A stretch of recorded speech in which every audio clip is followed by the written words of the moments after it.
si Sir Walde Carbonell ang naghamon ng duelo kay Basti sa Luneta at kay Digong doon sa City Hall ng Davao City. Nagalit na kay Senate President Sis Escudero. Napakalaking usapin ng ating bansa ngayon sapagkat nagkaroon tayo ng Senate President ng pangalan ay Francisco Escudero na hayagan na sumusuway sa ating pong saligang batas.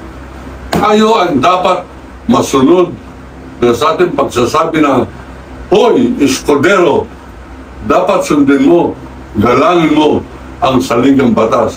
Kung hindi, tatagpasin kita." Yan ha, mayroon pa tayong pananakot. Magdimanda ka. Mga kaibigan, ito po ay hayagan na pagsalungat sa tinatadhana o pinag-uutos na mandato ng saligang batas. Walang karapatan si Escudero na hindi sumunod sa saligang batas. Nako, kumikintab-kintab ang Chris.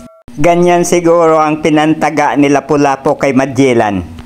Mga kaibigan, please subscribe to my YouTube channel, Stories of Uncle Paeng. Comment, like, and share, and thank you for watching.